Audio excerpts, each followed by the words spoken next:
श्रेष्ठ मान्य श्रीमद वेदांत स्वामी श्रील प्रभुपाद की जय स्तवगाचार्य श्रील प्रभुपाद की जय विष्णुपाद परमहंस परिव्राजकाचार्य श्रेष्ठ माद भक्ति सिद्धांत ठाकुर महाराज श्रील प्रभुपाद की जय अनंत गुरु वैष्णव वृंद की जय नवाचार्य श्री हरिदास ठाकुर की प्रेम से कहो श्री कृष्ण चैतन्य प्रभु नित्यानंद श्री अद्वैत गदाधर शिवासादि गौरभक्त की जय श्री श्री राधा कृष्ण गोपीनाथ श्याम कुंद राधा कुंद गिरिवर्धन की जय श्री वृंदावन मथुरा की जय श्री महासुंदर धाम की जय श्री जगन्नाथ राम की जय गंगा यमुना देवी की जय भक्ति देवी की जय श्री तुलसी महाराज की जय श्री हरिनाम संकीर्तन की जय श्री प्रभुपाद बुद्ध शिवसन की जय श्री श्रीरामताई की जय श्री श्री राधा दामोदर की जय श्री श्री श्रीनाथ जी की जय श्री श्री जगन्नाथ बलदेव सुभद्रा महाराज की जय समवेत भक्त वृंद की निताय गौरवंदे।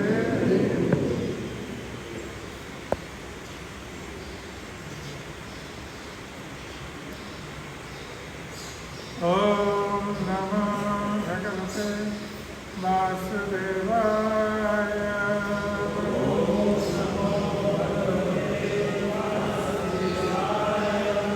ओम नमो भगवते वासुदेवाय।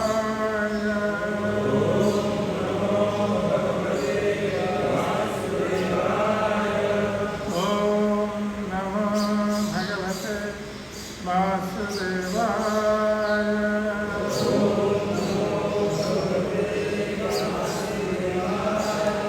नारायणं नमस्कृत्य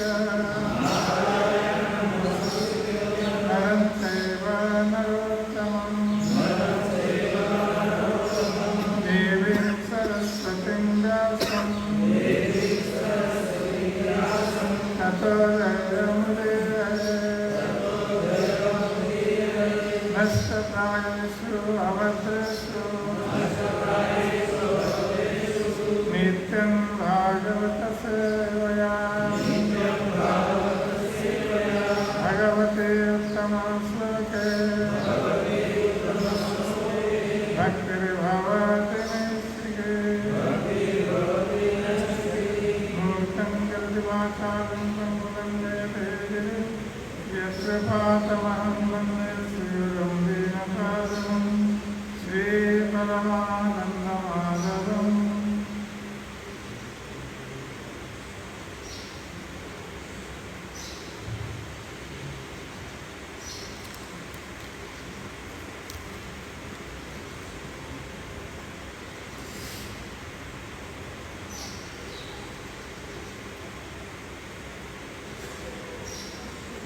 आज हम श्रीमद् भागवतम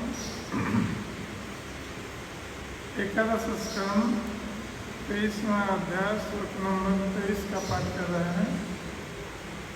इस अध्याय का नाम अवंती ब्राह्मण का गीत।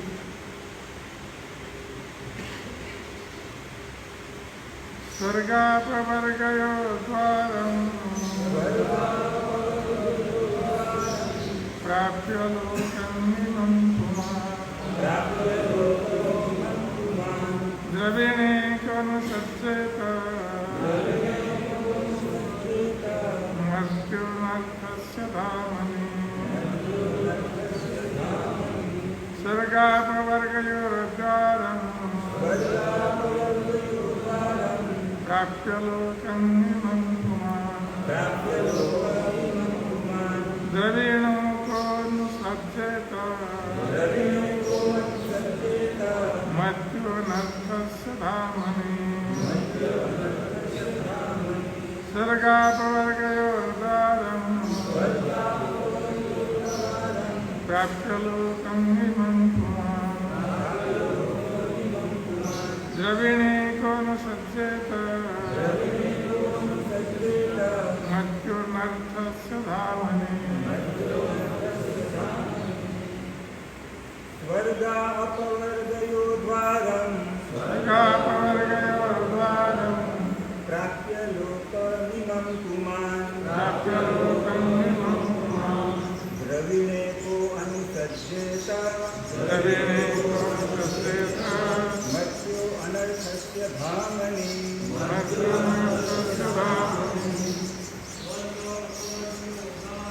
स्वर्ग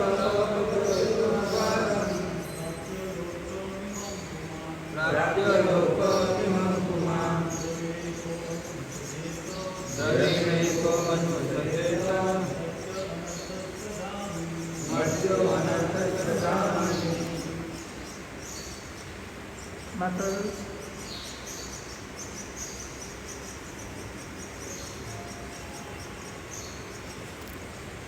स्वर्ग स्वर्ग अपवर्ग तथा मोक्ष का द्वारम द्वार प्राप्त करके लोकम मनुष्य जीवन को इमम इस उमान मनुष्य द्रविण संपत्ति के प्रति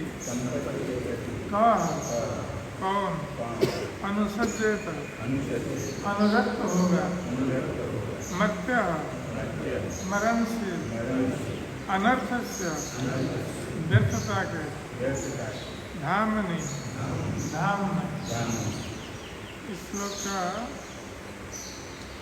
अनुवाद और तात्पर्य श्लोक अनुवाद के शिक्षण अनुवाद। ऐसा मर्त्य व्यक्ति कौन होगा जो इस मनुष्य जीवन को, जो कि स्वर्ग तथा मोक्ष का द्वार है, प्राप्त करके भौतिक संपत्ति रूपी व्यर्थ के धाम के प्रति अनुरक्त होगा। तात्पर्य, जिस वस्तु को मनुष्य अपनी इंद्रिय तृप्ति के लिए प्रयोग में लाना चाहता है वो भौतिक संपत्ति कहलाती है, किंतु भगवान की प्रेमाभक्ति में प्रयुक्त होने वाली साध सामग्री आध्यात्मिक मानी जाती है। मनुष्य को चाहिए कि वह अपनी सारी भौतिक संपत्ति भगवान की भक्ति में काम आने के लिए त्याग दे। जिस व्यक्ति के पास भव्य महल हो उसे भगवान का अर्चा विग्रह स्थापित करना चाहिए और कृष्ण भावनामृत के प्रचार हेतु नियमित कार्यक्रमों की व्यवस्था करनी चाहिए। इसी तरह संपत्ति का उपयोग भगवान के मंदिर बनवाने तथा भगवान विषयक साहित्य के प्रकाशन में करना चाहिए। जो व्यक्ति अपनी भौतिक संपत्ति भगवान की सेवा में न लगाकर उसका अंधाधुंध उड़ा देता, वो यह नहीं समझता कि हर वस्तु भगवान की है। ऐसा अंधाधुंध त्याग इस भौतिक भाव पर आधारित होता है कि यह संपत्ति मेरी बनी रह सकती थी, लेकिन अब मुझे इसकी चाह नहीं है। वस्तुतः प्रत्येक वस्तु ईश्वर की है, यह जानते हुए मनुष्य इस जगत की वस्तुओं का न तो भोग करने का प्रयास करता है और न ही उसका बहिष्कार करता है, अपितु उन्हें भगवान की सेवा में लगा देता है। ओम ज्ञानतिमिरन्धस्य ज्ञानानन्दशलाकया यस्योन्मिलितं तस्मै श्रीगुरवे नमः। श्री चैतन्यमनोभीष्टं स्थापितं येन भूतले स्वयं रूप कदा मह्यं ददाति स्वपदान्तिकम्। वन्देऽहं श्रीगुरो श्रीयुतपदकमलं श्रीगुरुं वैष्णवंश्च श्रीरूपं शग्रजातं शगणरघुनाथनितं तं सजीवं साद्वैतं सावधूतं परिजनसहितं कृष्णचैतन्यदेवं श्रीराधाकृष्णपादां शगणललिता श्रीविशाखान्वितं च। हे कृष्ण करुणा सिन्धु दीनबन्धो जगत्पते गोपीश गोपिकाकान्त राधाकान्त नमोस्तुते। तप्तकाञ्चन गौराङ्गी राधे वृन्दावनेश्वरी वृषभानुसुते देवी प्रणमामि हरिप्रिये। वंशाकल्पतरुर्भ्यश्च कृपासिन्धुभ्येव च पतितानां पावनेभ्यो वैष्णवेभ्यो नमो नमः। नमो महावरान्नाय कृष्णप्रेमप्रदायते नाम्ने गौरवसे नमः। जय श्री कृष्ण चैतन्य प्रभु नित्यानंद श्री अद्वैत गदाधर श्रीवासादि गौरभक्तवृंद। हरे कृष्ण कृष्ण कृष्ण हरे हरे, हरे राम राम राम हरे हरे। हरे कृष्ण कृष्ण कृष्ण हरे हरे, हरे राम राम राम हरे हरे। हरे कृष्ण कृष्ण कृष्ण हरे हरे, हरे राम राम राम हरे हरे।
श्रीमद् भागवत के इस श्लोक में भगवान श्री कृष्ण उद्धव जी के प्रश्नों का उत्तर देते हुए अवंती ब्राह्मण की कथा सुना रहे हैं कि किस प्रकार जो भगवान के प्रति पूर्ण रूप से समर्पित है, ऐसे व्यक्ति हर तरह की स्थितियों को सहन करने के लिए प्रस्तुत रहता है।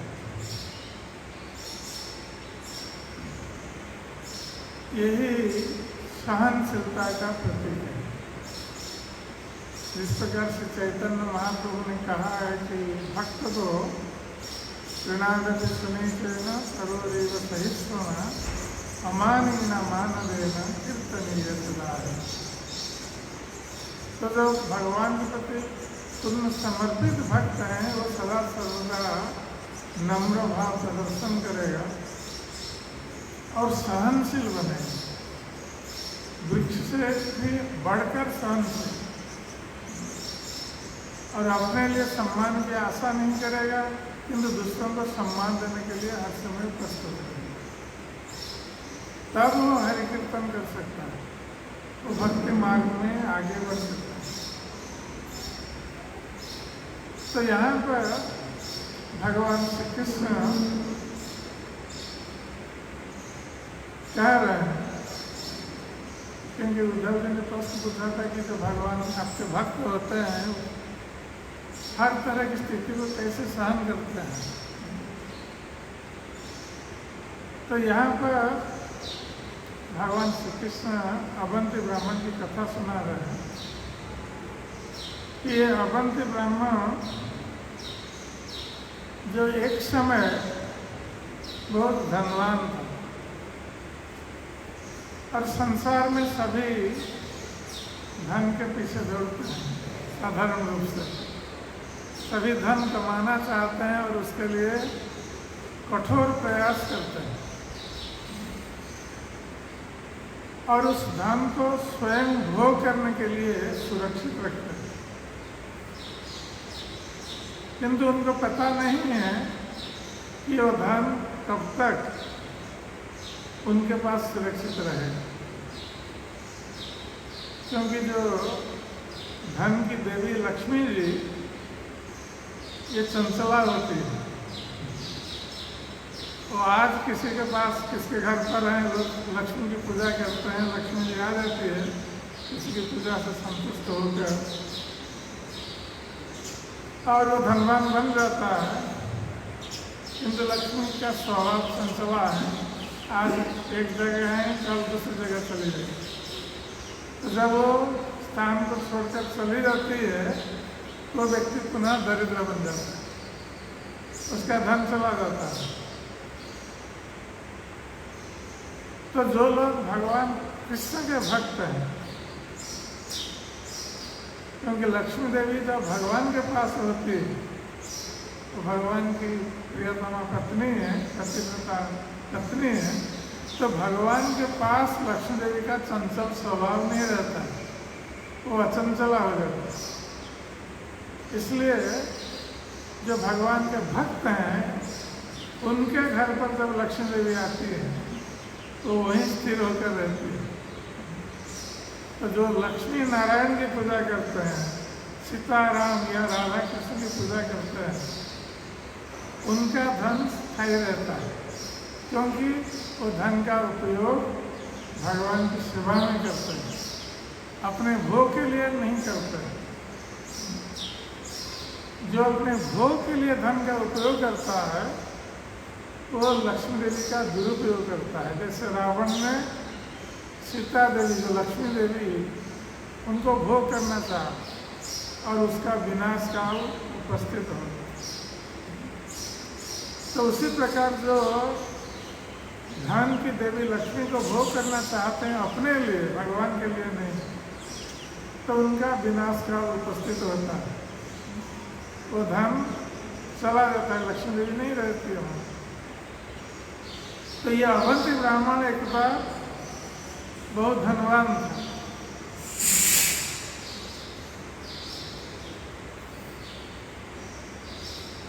और धनवान होने के नाते धन के प्रति लालसा रहना स्वाभाविक। तो ये इतना कृपण था अवंती ब्राह्मण,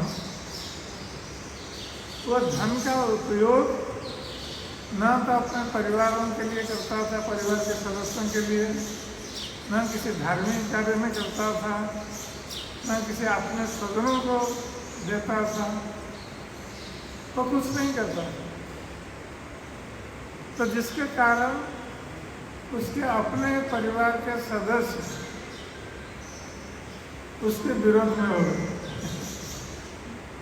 क्योंकि ये संसार जो है और जो परिवार है सब अपने अपने स्वार्थ पर पर्यवेक्षित है, सभी अपना स्वार्थ चाहते हैं, चाहे वो अपने भी हो, किंतु वो भी अपना स्वार्थ, अपना सुख खोज रहे हैं। और जब वो प्राप्त नहीं होता है तब वो शत्रु बन जाते हैं, परिवार के सदस्य भी शत्रु बन जाते हैं। इसलिए ये देखा जाता है परिवारों में, पिता पुत्र में, पति पत्नी में, भाई भाई में, सब शत्रुता, विरोधाचरण, क्योंकि सभी ये संपर्क है, पारिवारिक संपर्क स्वार्थ पर परिवेशित। तो ये ब्राह्मण धनवान था कि धन का खर्च नहीं करता था, धन का उपयोग नहीं करता था अपने काम में, न तो भगवान के लिए, न परिवार के सदस्यों के लिए, और न अपने लिए। कृपण लोग ऐसे ही होते हैं, तो केवल धन देखकर बहुत सुखी होते हैं कि धन उनके पास है, इसी में उनको संतुष्ट है, खर्च करने में संतुष्ट नहीं। जबकि धन है भगवान की संपत्ति है, लक्ष्मी देवी, तो भगवान के लिए इसका उपयोग होना चाहिए, किंतु अवंती ब्राह्मण नहीं करता था, जिसके कारण क्या हुआ कि उसके परिवार के सदस्य उसके शत्रु बन गए, उसके आत्मीय स्वजन उसके शत्रु बन गए, और उन्हीं लोगों ने उन धन को चुराया परिवार के लोगों ने, आत्मीय स्वजनों ने और चोर डाकुओं ने भी उस धन को चुरा लिया। तो जो कष्ट करके परिश्रम करके सारा जीवन धन कमाया था इस ब्राह्मण ने, अब उसके पास कुछ नहीं रहा। तो इस स्थिति में उसने आत्ममंथन किया, क्योंकि जब व्यक्ति के पास धन होता है उसमें अहंकार आ जाता है। जन्म ऐश्वर्य श्रुतश्री एधमान मदः कुमार। जब व्यक्ति उच्च कुल में जन्म ग्रहण करता है, जब धनवान बनता है और जो विद्वता या पांडित्य को प्राप्त होता है, शिक्षा, ऊंची शिक्षा को प्राप्त होता है, और जो सुंदर है, सौंदर्य को प्राप्त है, ऐसे 4 प्रकार के लोगों के मन में अधिकतर अहंकार आता है। और इन चारों प्रकार के अहंकार के कारणों में से धन से उत्पन्न जो अहंकार है, ये बहुत भयंकर है। धन के कारण जब अहंकार आता है, व्यक्ति क्या करता है, वो किसी को नहीं मानता है। और यहाँ तक कि जो महान व्यक्ति हैं, साधु महात्मा हैं, उनके चरणों में अपराध कर बैठता है इस धन के कारण। धन के अहंकार के कारण वो अपराध कर बैठता है। और उसका फल क्या होता है कि आयु श्रेय यशो धर्म लोकानंग आशीष हंति श्रेयांश सर्वाणी पुंसा महत अतिक्रम। कि ऐसे व्यक्ति जो धन के बल पर अहंकारी बनकर साधु महात्मा के चरणों में अपराध करता है, महान व्यक्तियों के चरणों में अपराध करता है, सर्वप्रथम उसके आयु क्षीण हो जाती है, आयु घट जाती है, अर्थात वो अल्पायु हो जाता है। और उसका सारा ऐश्वर्य नष्ट हो जाता है, जिसके कारण उसको अहंकार है, धन के कारण वो धन नष्ट हो जाता है। उसका यश नष्ट हो जाता है, उसका धर्म नष्ट हो जाता है, और जो जितना कुछ आशीर्वाद उसको प्राप्त है सब कुछ चला जाता है। तो ये अवंती ब्राह्मण के साथ ऐसा ही कुछ हुआ। यद्यपि उसने अपराध नहीं किया था किसी महात्मा के चरणों में, किंतु धन का उपयोग नहीं किया। और जब धन आता है, पहले तो व्यक्ति धन के लिए चिंतित होता है कि मेरे पास धन नहीं, कैसे धन लाएगा, इसलिए कठोर परिश्रम करता है। और जब धन आ जाता है, फिर भी उसकी चिंता बनी रहती है कि इस धन की रक्षा कैसे करें, और रात भर सो नहीं पाता है, चिंता में रहता है। ये चोर आएंगे, डाकू आएंगे, ये परिवार वाले हैं, ये हर समय वो चिंता में रहता है। तो इस प्रकार जो 4 प्रकार के अनर्थ हैं अहंकार जिससे उत्पन्न होता है, इसमें धन का अहंकार बहुत भयंकर है। जन्म का अहंकार और सौंदर्य या पांडित्य का अहंकार इतना खतरनाक या भयंकर नहीं है। उसके कारण व्यक्ति अपराध नहीं करता है दूसरे के सामने, लेकिन धन के कारण अपराध करता है, इसलिए उसका सब कुछ नष्ट हो जाता है। तो इस अवंती ब्राह्मण के साथ यही हुआ। यद्यपि उसने अपराध नहीं किया था, किंतु उसकी कृपणता के कारण वो किसी को अपने धन का उपयोग करने के लिए नहीं दिया, न स्वयं उपयोग किया। तो परिवार वाले भी धन चुरा ले गए और चोर डाकू भी आके उससे धन ले गए। अब वो निस्व बन गए, जिसके कारण उसका अहंकार था, अब वो नहीं रहा। अहंकार का कारण ही समाप्त हो गया। अब क्या करें? तो जब व्यक्ति इस प्रकार निस्व बन जाता है, उसके पास कुछ नहीं है, वो निष्किंचन बनने के लिए बाध्य होता है, अकिंचन बनने के लिए बाध्य होता है। और जब तक व्यक्ति अकिंचन नहीं बनता है तो भक्ति मार्ग में आगे नहीं बढ़ सकता। तो भक्ति मार्ग में आगे बढ़ने के लिए उत्तम स्थिति है। यद्यपि भौतिक दृष्टि से ये बहुत खराब स्थिति है। भौतिक दृष्टि से कोई धनवान धनहीन हो जाए, गरीब हो जाए, तो उस व्यक्ति के पास जितने भी लोग आते होंगे, उसका सम्मान करते होंगे, सब दूर चले जाएंगे, कोई नहीं आएगा उसके पास, कोई पूछेगा नहीं। ये संसार का नियम है। जब तक धन पास में है, सभी लोग आपके आसपास मंडराते रहेंगे। जब धन चला गया, कोई पूछेगा नहीं। यही भौतिक संसार। तो अवंती ब्राह्मण के साथ वही हुआ। ना तो अपने परिवार वालों ने उसको पूछा, ना आत्मीय स्वजनों ने पूछा, किसी ने नहीं पूछा। अब उसका वो चिंतन करने लगा अपनी स्थिति पर। तो चिंतन करते हुए अवंती ब्राह्मण सोच रहा कि वस्तुतः ये संसार क्या है और ये धन क्या है, ये मनुष्य जीवन का उद्देश्य क्या है, मनुष्य किस लिए यहाँ जन्म लेता है संसार में, उसका वास्तविक कर्तव्य क्या है, इस पर वो मंथन करने लगा। इसका अर्थ है कि उसमें बुद्धि का उदय हो। तो अवंती ब्राह्मण भी सोच रहा है। भगवान कृष्ण अवंती ब्राह्मण कथा कह रहे हैं। तो अवंती ब्राह्मण सोच रहा है कि सर्वाप वर्गयो द्वारम प्राप्य लोकम इमं कुमार। तो उसमें वैराग्य का उदय हो गया। जब आप गर्व करने के लिए कुछ नहीं रहा तो वैराग्य का उदय हो गया। किंतु कभी कभी लोगों में संसार वैराग्य उत्पन्न होता है।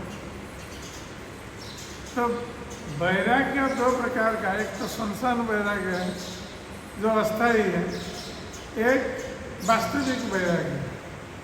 संसार वैराग्य वो है जब व्यक्ति मर जाता है, लोग जाते हैं उसको जलाने के लिए संसार में ले जाते हैं। तो उस समय जो लोग जाते हैं उसको जलाने के लिए, वो लोग सोचते हैं कि देखो जीवन में क्या है, ये व्यक्ति ये कितना काम किया, वो किया, अब कहाँ गया, सब आ गया। ये संसार कुछ नहीं है। संसार ये थोड़े समय के लिए वैराग्य आता है। जब घर लौट आते हैं फिर अपने काम में व्यस्त हो जाते हैं। तो इसको संसार वैराग्य कहते हैं, जो अल्प समय के लिए आता है। किंतु अभी अवंती ब्राह्मण को वास्तविक वैराग्य उत्पन्न हुआ, और ये भगवान की बहुत बड़ी कृपा है उनके ऊपर। इसलिए भगवान कहते हैं यस्याहं अनुगृह्णामि हरिष्यता धनासने। भगवान जब कहते हैं कि जिस पर मैं अनुग्रह करता हूँ, तो मैं क्या करता हूँ, सर्वप्रथम उसके धन को धीरे धीरे हरण करता हूँ। और जब व्यक्ति निस्सय हो जाता है, उसके पास कुछ नहीं रहता है, तो मेरे ऊपर वो निर्भर करने के लिए बाध्य होता है। जब उसके पास कुछ नहीं रहा, ना तो धन रहा, ना आत्मीय स्वजन रहे, तो व्यक्ति क्या करेगा, भगवान के ऊपर निर्भर करने के लिए बाध्य होगा। तो ये अकिंचन स्थिति भगवान के ऊपर निर्भरशील होने के लिए उत्तम स्थिति है। और कभी कभी हम लोग समझ नहीं पाते हैं कि भगवान ऐसा क्यों करता है।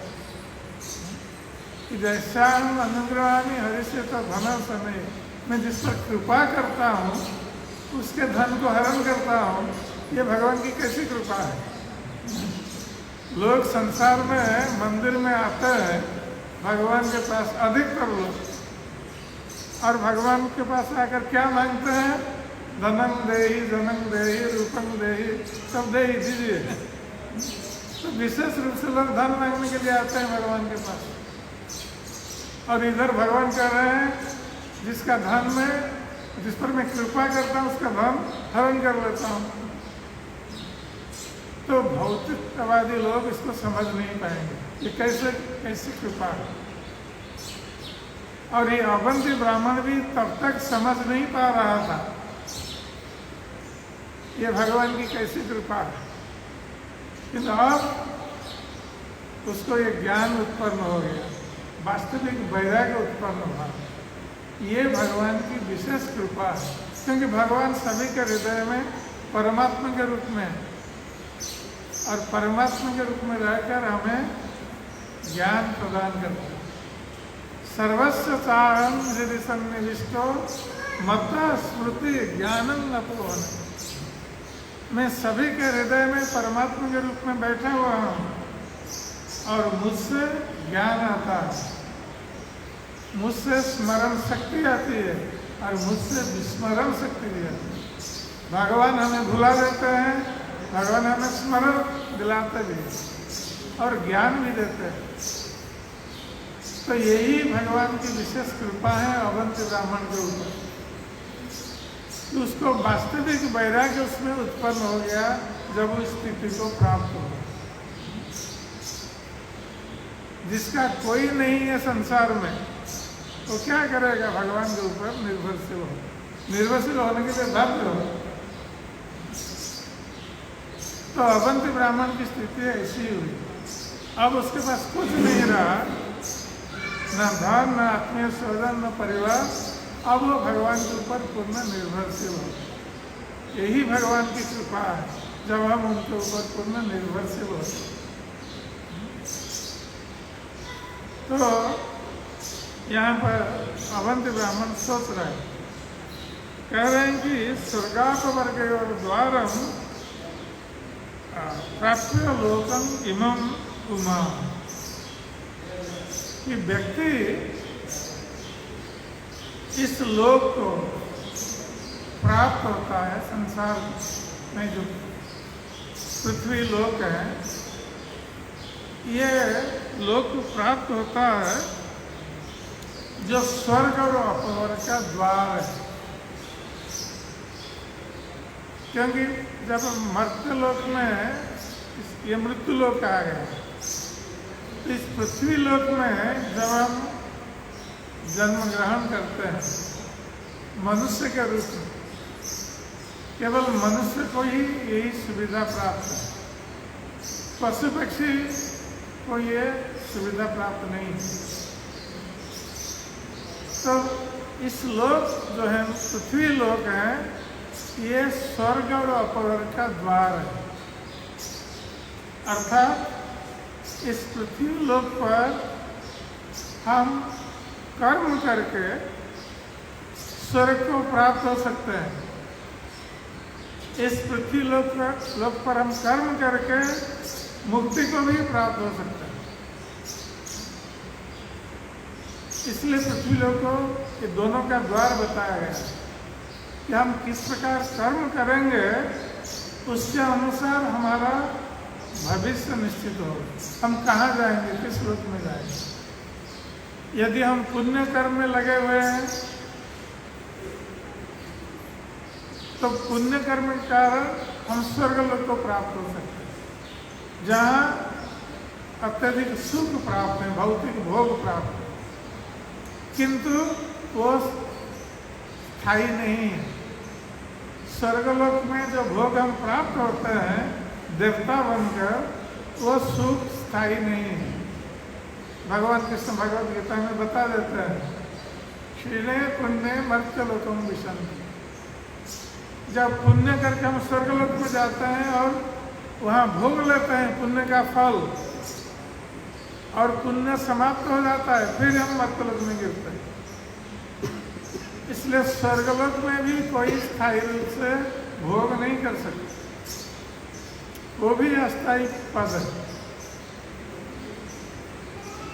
और वही व्यक्ति बुद्धिमान है कि इस मर्त्यलोक को प्राप्त होकर जो मुक्ति के लिए प्रयास करता है, भगवान को प्राप्त होने के लिए प्रयास करता है, वही व्यक्ति संसार में बुद्धिमान है। जहाँ जाने पर भगवान कृष्ण कहते हैं यद्गत्वान निवर्तन्त तद्धामं परमं मम। जिस धाम को प्राप्त होने पर व्यक्ति का भौतिक संसार में, इस मर्त्यलोक में पुनरागमन नहीं होता है, वो मेरा परम धाम है। तो हमारे मनुष्य जन्म का लक्ष्य भगवत धाम को प्राप्त होना, स्वर्ग को प्राप्त होना नहीं है। इसलिए अवंती ब्राह्मण सोच रहे हैं कि स्वर्ग अपवर्ग द्वार जो ये मर्त्य लोग हैं, द्रविणे को अनुसज्जेत मर्त्यो अनर्थस्य धामनि। तो इस मर्त्य लोक को प्राप्त होकर जो स्वर्ग और अपवर्ग का द्वार है, ऐसा कौन सा व्यक्ति है? मर्त्य यहाँ कहा गया, ये मृत्यु लोक में जो जन्म लेता है उसको मर्त्य कहा जाता है, जो मरने योग्य। यहाँ जातस्य ही ध्रुवं मृत्यु ध्रुवं जन्म मृतस्य। जिसका इस भौतिक संसार में जन्म हुआ है उसकी मृत्यु सुनिश्चित, और जिसकी मृत्यु हुई है उसका जन्म भी सुनिश्चित। इसलिए इसको मृत्यु लोक कहा गया। और यहाँ जो निवास करते हैं इनको मर्त्य कहा गया, जो मृत्यु लोक में निवास करते हैं। तो अवंती ब्राह्मण कह रहे हैं कि जो मर्त्य है, अर्थात इस मृत्यु लोक में जन्म लेने वाला, तो वो इस मृत्यु लोक को प्राप्त होकर जो स्वर्ग और अपवर्ग मुक्ति का द्वार है, ऐसा कौन मूर्ख है जो इस द्रविण में अनुसंधित, द्रविण अर्थात धन के प्रति आसक्त होगा। ऐसा कौन मूर्ख है जो धन के प्रति आसक्त होगा, जबकि ये मृत्यु लोक मुक्ति का द्वार है। व्यक्ति भगवान के प्रति आसक्त होकर मुक्ति को प्राप्त हो सकता है, भगवान के चरण कमल को प्राप्त हो सकता है। तो ऐसा अवसर प्राप्त होकर कौन सा मूर्ख व्यक्ति है जो भगवान के प्रति आसक्त न होकर इस द्रविण धन के प्रति आसक्त होगा, जो अनर्थ धामनि, जो अनर्थ का मूल है। ये धन अर्थ अनर्थ का मूल है। ये अपने अनुभव से ही अवंती ब्राह्मण बता रहे हैं, क्योंकि उनको भगवान की कृपा प्राप्त हो गई। नहीं तो जिनको भगवान की कृपा प्राप्त नहीं है, ये कभी भी धन को अनर्थ नहीं कर सकते, अर्थ को अनर्थ नहीं कर सकते। वो तो अर्थ के प्रति अधिक से अधिक और लोभग्रस्त हो, भोग करने के लिए प्रयास करेंगे, किंतु इन पर भगवान की वास्तविक कृपा हुई, जिसके कारण ऐसा अनुभव उनको हुआ। और ये जो बता रहे हैं ये केवल सामयिक नहीं है, संसार वैराग्य नहीं है, ये वास्तविक वैराग्य है, क्योंकि इन्होंने संन्यास ग्रहण कर लिया इसके पश्चात, इस अनुभव के कारण। अवंती ब्राह्मण तो जब वास्तविक वैराग्य उत्पन्न हो जाता है, वो व्यक्ति कभी भी अर्थ के प्रति आकृष्ट नहीं होता है, धन के प्रति आकृष्ट नहीं होता है। और जब तक वैराग्य उत्पन्न नहीं हुआ है, धन के प्रति आकृष्ट होना स्वाभाविक है। इसलिए अवंती ब्राह्मण कह रहे हैं कि इस धन के प्रति ऐसा कौन मूर्ख है जो आकृष्ट होगा, आसक्त होगा भगवान को छोड़कर।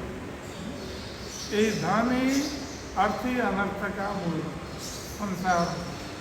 और धन के कारण ही हम देखते हैं जितने सारी अव्यवस्थाएं हैं, जितने सारे अपराध हैं, ये सब धन के कारण है। कोई धन की चोरी करके अपराध करता है, कोई धन के कारण किसको मार देता है, कोई धन के लिए धोखा देता है, धन के लिए अपने संपर्क को छिन्न कर देता है, सब धन के कारण। इसलिए कहा गया कि ये सारे अनर्थों का मूल है धन। जब अपने पास धन नहीं है कोई अनर्थ नहीं है। किंतु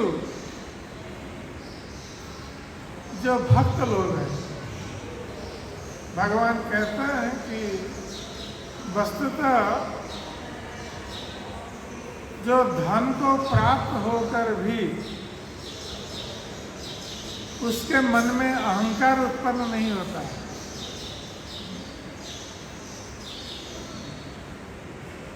तो वो व्यक्ति मेरी कृपा प्राप्त कर चुका है।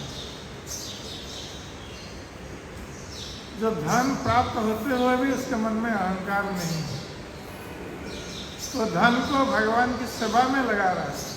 वस्तुतः यही धन का वास्तविक उपयोग है कि ये धन लक्ष्मी देवी है, भगवान की संपत्ति है, और हमारे पास लक्ष्मी देवी आई है तो उसका उपयोग हम भगवान की सेवा में जब करें तो वह धन का वास्तविक उपयोग है, तो उसमें भगवान प्रसन्न होते हैं और हमारा धन वृद्धि प्राप्त होता है। कभी कभी लोग सोचते हैं कि भगवान की सेवा के लिए कुछ धन दान कर देने से हमारी कमाई घट जाएगी, हमारा धन कम हो जाएगा, इसलिए हमारा भोग भी कम हो जाएगा। और कृपण लोग इसलिए भगवान की सेवा के लिए धन देना नहीं चाहते हैं, किंतु वो नहीं जानते हैं कि हम भगवान का धन, ये धन अपना नहीं है, भगवान का है, भगवान की संपत्ति है। हम जितना अधिक इस धन को भगवान की सेवा में लगाएं उतना अधिक वो धन वृद्धि प्राप्त होगा, ना कि घटेगा। जब भगवान की सेवा के लिए हम धन का त्याग करते हैं तो धन वृद्धि प्राप्त होता है। एक छोटी सी अनुभव की कथा मैं बता रहा हूँ आप लोगों को। बहुत साल पहले हम जाते थे, उड़ीसा में एक स्थान है बरहमपुर, वहाँ भागवत कथा करने जाते थे, 7 दिन की भागवत कथा। और जो व्यक्ति भागवत कथा का आयोजन करते थे उनका व्यवसाय था, दुकान थी, तो वो प्रतिवर्ष भागवत कथा का आयोजन करते थे, किंतु वो कभी भागवत कथा में नहीं बैठते थे सुनने के लिए, बाकी सबों के लिए आयोजन करते थे। एक वर्ष हमने उनको बुलाया पास में, हमने उनसे कहा कि आप तो बहुत अच्छा कार्य कर रहे हैं, भगवान की कथा सुनाने के लिए आप इसका आयोजन करा रहे हैं और इसके लिए अर्थ भी खर्च कर रहे हैं, किंतु आप तो स्वयं कभी भगवान की कथा सुनने के लिए भागवत में नहीं बैठते हैं। तो उन्होंने कहा कि महाराज जी, मैं तो दुकान में उस समय बैठता हूँ, हमारा दुकान है, दुकान में बैठना पड़ता है। तो हमने कहा कि देखिए, भागवत कथा ज़्यादा से ज़्यादा 2 घंटे की होती है, तो आप 2 घंटे के लिए अपनी दुकान बंद नहीं कर सकते। सारा दिन आप खुला रखते हैं दुकान, आपका व्यवसाय चलता है, संध्या के समय 2 घंटा बंद कर देंगे और कथा सुनेंगे, तो इसमें क्या कष्ट है। तो उन्होंने मुझे कहा कि महाराज जी, संध्या का समय ही हमारा बिजनेस का टाइम है।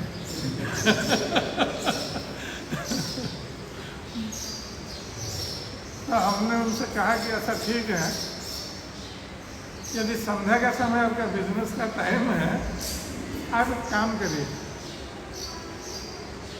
अभी तो भागवत कथा आगे होने वाली है, हम पहले पहुंचे थे वहाँ, हमने उनसे कहा कि आपके जितने परिचित व्यक्ति हैं जो आपकी दुकान में आते हैं, आप उन लोगों को पहले से बता दीजिए कि इस तारीख से इस तारीख तक जब तक भागवत कथा है, संध्या के समय इस समय से इस समय तक दुकान बंद रहेगी।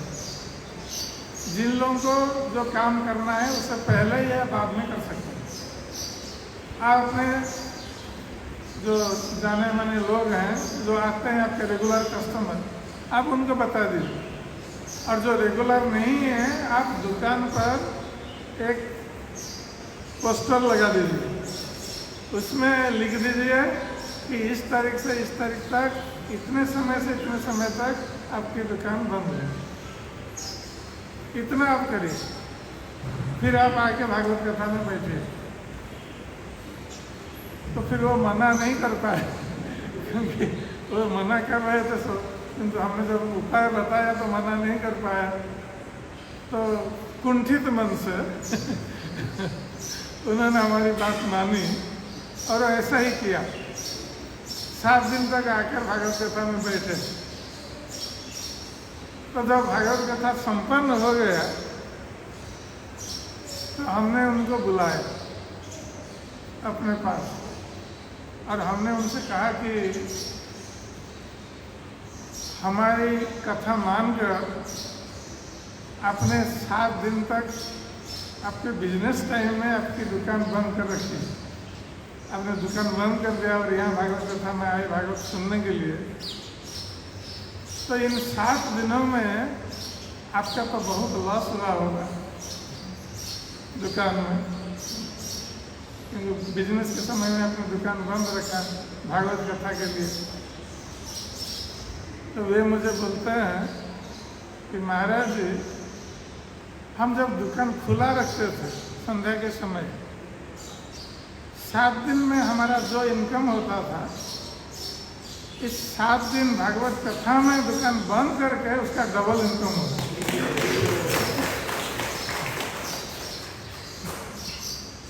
तो ये प्रमाण है कि जब भगवान की सेवा के लिए हम कुछ त्याग करते हैं, भगवान कई तरह से कई गुना अधिक फल हमें प्रदान करता है। वो त्याग हमारे भोग में कमी नहीं है, ये हमारे समझने में कमी है। हम सोचते हैं कि जब भगवान की सेवा के लिए कुछ दान दे दें, हमारे भोग में कमी आ जाएगी। भगवान की सेवा के लिए हम जितना अधिक धन प्रदान करेंगे, हमारे धन में उसमें अधिक वृद्धि होगी। क्योंकि भगवान के लक्ष्मी देवी स्वयं भगवान के अधीन है। जब भगवान कृष्ण का जन्म हुआ ब्रज में, लक्ष्मी देवी वहाँ निवास करने लगी। तथा आरभ्य नंदस्य ब्रज सर्व समृद्धिमान, ब्रज में सर्व समृद्धि छा गई भगवान की उपस्थिति के कारण। इसलिए भगवान की सेवा में धन का उपयोग होना चाहिए और इससे हमारे भोग में कोई कमी नहीं आती, धन वृद्धि प्राप्त होता है। ये प्रमाणित है। तो इसलिए अवंती ब्राह्मण का जो अनुभव है, ये सत्य अनुभव है कि कौन ऐसा मूर्ख व्यक्ति है और धन के प्रति आसक्त हो, जो सारे अनर्थों का मूल है। और जब वही धन भगवान की सेवा में लग जाता है तो सारे अर्थ हम प्राप्त करते हैं। अनर्थ नहीं होता है, सारे अर्थ प्राप्त होते हैं। तो ये वास्तविक अनुभव जो है अवंती ब्राह्मण का, और भगवान इस कथा को सुना रहे हैं उद्धव जी को। जो उद्धव गीता में भगवान कृष्ण जैसे अर्जुन को भगवत गीता का उपदेश दिया कुरुक्षेत्र की युद्ध भूमि पर, तो शरीर अपना लीला समाप्त करने से पहले अंतिम समय में भगवान कृष्ण ने ये गुह्य बातें उद्धव जी को बताई, उद्धव जी को उपदेश दिया। इसलिए उद्धव गीता जो है ये भगवान कृष्ण का अंतिम उपदेश है और अधिक गुह्य उपदेश है। भगवत गीता में तो साधारण जनसाधारण के लिए उपदेश है, किंतु गुह्य उपदेश भक्ति में जो गुह्य उपदेश ये उद्धव गीता में पाया जाता है। तो इसलिए अवंती ब्राह्मण का ये अनुभव वस्तुतः ये वैराग्य वस्तुतः व्यक्ति को भगवान श्री कृष्ण के चरणों में आसक्त करने के लिए उद्देश्य है। और जब व्यक्ति भगवान कृष्ण के चरणों के प्रति आसक्त हो जाता है उसका मनुष्य जीवन सार्थक हो जाता है। किंतु धन के प्रति आसक्त या धन के प्रति आसक्त होना ये नर्क के द्वार को उन्मुक्त करना है। हरे कृष्ण। इसका कोई प्रश्न?